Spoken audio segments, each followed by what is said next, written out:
आशा करता हूं आप सब बहुत अच्छे होंगे। मेरा नाम है सिद्धांत अग्निहोत्री। स्टडी ग्लोस पे आपका बहुत बहुत स्वागत है। बहुत अच्छा आर्टिकल है टाइम्स ऑफ इंडिया का कि भाई आखिरकार क्यों जो ओयो और बाकी होटल्स हैं, मैरिज पुलिस, डरना क्या है। ठीक है, डरने की बात नहीं है, प्यार किया है तो डरना क्या। ओयो ने अपनी मेरठ, देखिए मेरठ शहर में ओयो ने अपनी जो पॉलिसी है वो बदल दी। ठीक है, अब देखिए बहुत कुछ कहता तो है लोगों के बारे में, बट बात करेंगे। लेकिन उससे पहले दोस्तों, कल हमारी finally classes psychology of manifestation की शुरू होने वाली है। So make the best out of it. Course को अवेल करें, आपको बहुत ज़्यादा फायदा होगा। 400 रुपये का मात्र ये कोर्स है, आपको बहुत ज़्यादा ये फायदा करने वाला है। ठीक है ना। क्या है साइकोलॉजी ऑफ मैनिफेस्टेशन, मतलब इसके पीछे की साइंस क्या है, ये 10 टॉपिक्स में किंजल मैम बताएंगे जो हज़ारों लोगों को ट्रेन कर चुकी हैं।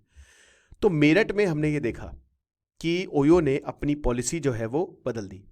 अब 1 घंटे आप दिल्ली से निकलो, 20 लाख के करीब पॉपुलेशन है, छोटा सा ही शहर है मेरठ, लेकिन अपने क्रिकेट बैट्स के लिए जाना जाता है और थोड़ा सा अपने एटीट्यूड के लिए भी जाना जाता है ना। क्या कर रहा है, हरियाणा से लगा हुआ है, दिल्ली से लगा हुआ है, तो वो टच तो आएगा ही आएगा, है ना। तो अब क्या है कि बहुत कुछ मेरठ में घूमने लायक नहीं है, राइट। और इसीलिए मेरठ में कोई टूरिस्ट तो आते नहीं है। सिटी होटल्स अभी काफ़ी ज़्यादा, देखिए मेरठ में बहुत टूरिस्ट नहीं आते, तो होटल कहाँ खुलेंगे जहाँ टूरिस्ट आएंगे। बट फिर भी यहाँ पे अच्छे खासे टूरिस्ट खुले हैं, होटल खुले हैं। तो जो सिटी होटल्स हैं ये मेरठ को लेकर, मतलब समझिए कि पूरी ऐसा हुआ कि अरे बाबा रे बाबा रे बाबा, ओयो ने मेरठ में अपने जो पॉलिसी है वो चेंज कर दी। क्या कि कपल अब नहीं आ पाएंगे। क्यों? क्योंकि लोगों ने कंप्लेन की, लोगों ने कहा कि माहौल बहुत ज्यादा बिगड़ रहा है, क्या किया जाए। तो अब हम सबको पता है कि ओयो एक यूनिकॉर्न है, $4.5 बिलियन की वैल्यूएशन है। रितेश अग्रवाल ने कमाल कर दिया, सॉफ्ट बैंक की पूरी बैकिंग है। और वही बोला कि अब भैया ऐसा है, आप देख लो अपना। अब देखिए ओयो में हम सबको पता है, ओ के साथ टैग है।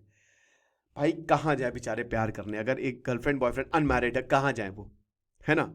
तो उनको होटल मिलता है, पहले तो पार्क मिलता था, आज भी पार्क में जो नहीं अफोर्ड कर पाते, देखिए भीड़ लगी रहती है। यहाँ पे एक पार्क में भीड़ लगी, कुछ पार्क कुछ हेरिटेज जगह बदनाम है, बताइए।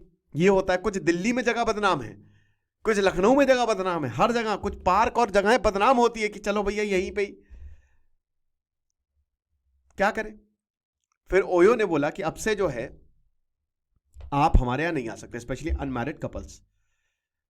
तो लो और दिक्कत, तो बुकिंग्स जो हैं वो कैंसिल की जा सकती हैं अगर अपने रिलेशनशिप का प्रूफ नहीं दे पाए तो भाई कंट्रोवर्सी हो गई कि भाई देखिए भारत, अब अजीब और गरीब बात है कि भारत में बहुत बड़ा पैराडॉक्स है। भारत ने क्या है ना कि दबाया है सेक्स को, हालांकि हम कभी ऐसे थे नहीं, लेकिन भारत ने, हर कोई कहता कि मत करो मत करो, स्टिल हम 140 करोड़ कैसे हो गए। आप मुझे इस बात का जवाब दीजिए। हमको तो अगर मान लीजिए इतनी कर्व्स होनी चाहिए तो 10 करोड़ से ऊपर होने ही नहीं चाहिए थे, लेकिन हम 140 करोड़ के करीब हैं और बढ़ते ही जा रहे हैं, क्योंकि जितनी चीज आप जो दबाओगे वो और ज्यादा फट के बाहर आएगी। लेकिन ये बात है कि भाई भारत का जो माहौल है वो पोलराइज्ड हो गया, इस पर काफी डिबेट हुई, पॉलिटिकल लैंडस्केप बदल रहा है। अब ओयो ने बोला कि देखिए हम अपनी पॉलिसी को जस्टिफाई करेंगे क्योंकि कंप्लेंट्स आई हैं, सिविल सोसाइटी में कंप्लेंट्स आए। देखो ये सच भी है दोस्तों कि कई बार एक सोसाइटी है वहां पे होटल खोल लिया, ओयो क्या करता है ना, किसी को भी होटल बना देगा, और कुछ लोग ओयो के नाम से होटल चला रहे हैं। तो बोला कि देखिए हम इंडिविजुअल फ्रीडम को रिस्पेक्ट करते हैं, पर्सनल लिबर्टी को रिस्पेक्ट करते हैं, लेकिन जो कंप्लेंट्स आई हम क्या करें, आप बताइए। तो इसीलिए हमको समझना पड़ेगा, क्योंकि बहुत सारे ऐसे socially conservative right wing groups हैं जिन्होंने कहा है कि भाई देखिए दिक्कत तो है ना।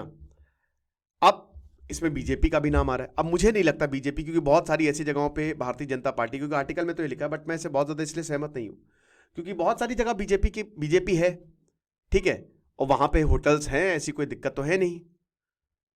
लेकिन अब हम सबको पता है कि हर जगह कंपनीज को लोकल पॉलिटिक्स को मैनेज तो करना ही पड़ता है, कॉर्पोरेशंस को मैनेज करना पड़ता है, मतलब ये सारी चीजें होती हैं। और जो कंपनीज हैं वो बहुत कुछ नहीं दे सकती। कॉम्प्रोमाइज सबसे बड़ा पार्ट है हमारे देश में कि अगर देखिए अगर कोई ऐसी चीज है पॉलिटिकली स्पेशली अगर वो बढ़ती जा रही है और आपको विद्रोह झेलना है तो आपको उसको बंद करनी पड़ेगी, वरना आप चल ही नहीं पाओगे। चल रहे हो ऑफिस में तोड़फोड़ कर दी, कौन जिम्मेदार होगा। आप कुछ कोजी पल बिताने चाह रहे हो होटल में, ले होटल में घुस गए, फिर क्या होगा, कैसे, वही कौन सी पिक्चर थी मसान, है ना।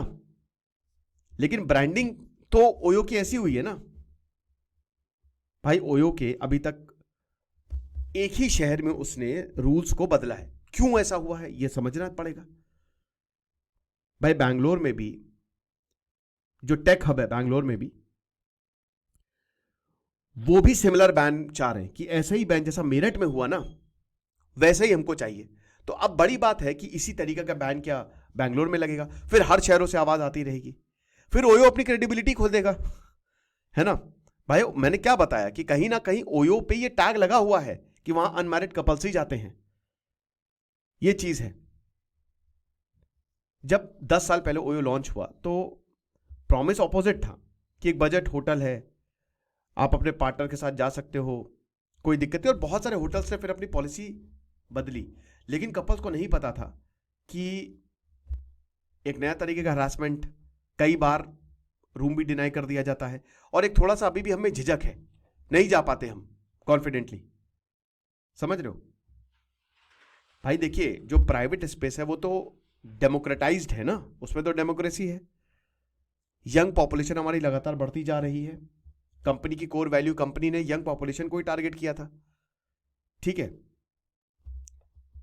लेकिन वही है कि चैलेंज तो बड़ा है ही है।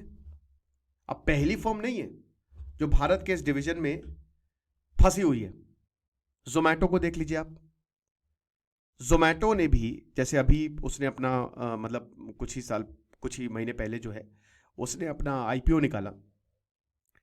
अब कई बार उसको भी ये देखना पड़ता है कि भाई बीफ डिशेस क्यों भेज रहे हो, पॉर्क क्यों बेच रहे हो, ये तो गलत है। ओयो जोमैटो भाई कई बार वो समझाने की कोशिश करते हैं, कई बार नई पॉलिसी अनाउंस करते हैं, ठीक है।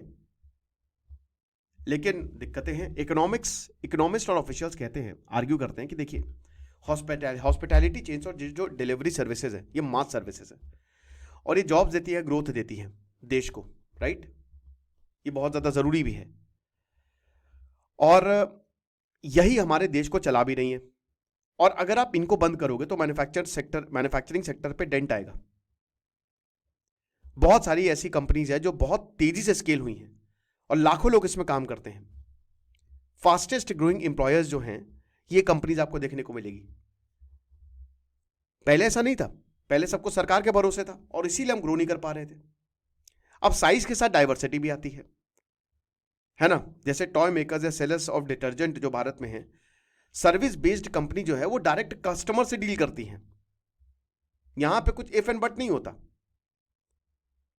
अब जो कंपनी सरवाइव कर गई ऐसे लैंडस्केप में वो कर गई, लेकिन कुछ कंपनी जो होती है जैसे ओयो है, ओयो भाई उन चीजों को टारगेट करता है, उन चीजों पे देख रहा है ओयो जिसपे बहुत ज्यादा प्रॉब्लम्स भारत में रही हैं, काफी समय से रही हैं, राइट। सोशल पॉलिसी को कहीं ना कहीं ओयो चेंज करना चाह रहा था, और जो उसने काफी हद तक मतलब हर जगह होटल्स है, कोई दिक्कत नहीं है, लेकिन फिर भी लोग की नजर में सब रहता है, समझ रहे। तो इसमें बिगेस्ट लूजर कौन है?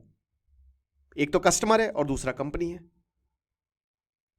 इंडियंस बहुत कुछ एक्सपेक्ट तो करते हैं स्टार्टअप सेक्टर से, लेकिन उस हिसाब से अडॉप्ट नहीं कर पाते, ये सच्चाई है, तो हमको समझना पड़ेगा। सो ये लेक्चर था, आपको क्या लगता है मुझे कमेंट बॉक्स में जरूर बताइएगा। Thank you so much.